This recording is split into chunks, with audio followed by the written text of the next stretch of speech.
Salut tout le monde, c'est Jean-Yves de Potion de Vie, votre expert en mémoire et en concentration depuis 2011. Chaque jour, je partage avec vous les meilleures techniques pour se concentrer, avoir une meilleure mémoire, pour avoir une meilleure intelligence, pour booster ses capacités intellectuelles, bref, pour tout ce qui est fun. Aujourd'hui, on va parler d'un truc qui n'est pas fun du tout, gérer la malchance. Et j'ai trois façons, je vais vous partager trois façons de lesquelles moi je gère la malchance. Vous pouvez vous les approprier si ça vous intéresse. Jingle.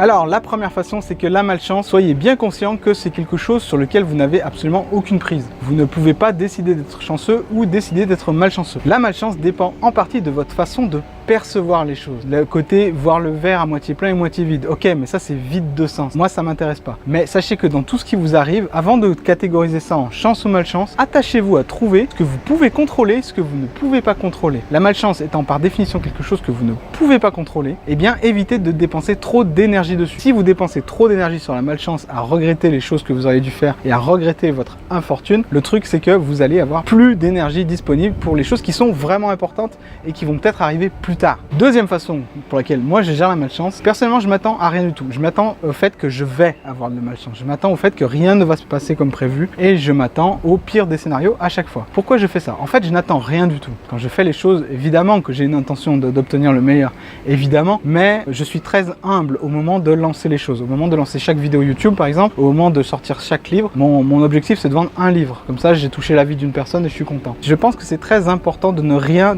trop attendre non plus et de considérer les choses comme elles viennent en fait et de tirer de façon la plus neutre et la plus détachée possible les conclusions qui s'imposent, parce que si vous attachez trop d'importance, si vous attendez trop de choses, ce peut être d'un événement ou d'une personne, vous allez forcément être déçu. Donc quelque chose pour lutter contre la malchance, c'est de considérer que rien ne va se passer comme prévu, de l'intégrer, parce qu'en réalité vous ne pouvez pas contrôler tout ce qui se passe. Donc forcément à un moment il va y avoir des imprévus. Si vous êtes préparé à ça, la malchance ou la chance, techniquement, vous en avez rien à avoir à faire. Et la troisième technique que j'utilise pour lutter contre la malchance, entre guillemets, c'est à chaque fois qu'il y a des délais disponibles et que je dois faire quelque chose, mais que je n'ai pas de date limite, je pars du principe que cela va me prendre 1,5 fois plus de temps que normal. C'est ce que j'appelle la marge de sécurité. C'est-à-dire que si je suis le seul à avoir une date limite, si je suis en contrôle sur tout mon travail, alors il n'y a pas de souci. J'ai pas besoin de calculer une marge de sécurité. Mais dès que quelque chose nécessite le bon vouloir ou le travail de quelqu'un, je fais en sorte de multiplier le temps qui est normalement prévu par 1,5 minimum. Pourquoi cette marge de sécurité? Tout simplement parce que ça permet de parer aux imprévus et bien souvent la réalité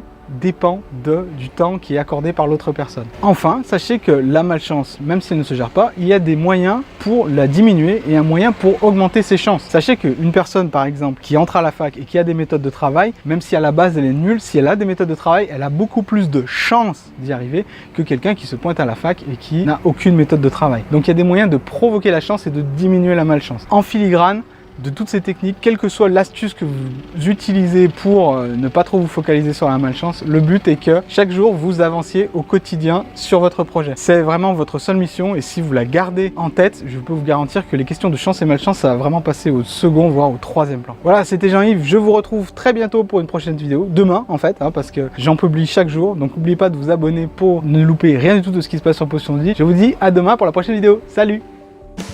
Attends, on refait, c'est nul. Chaque jour je vous partage c'est nul ce que je dis.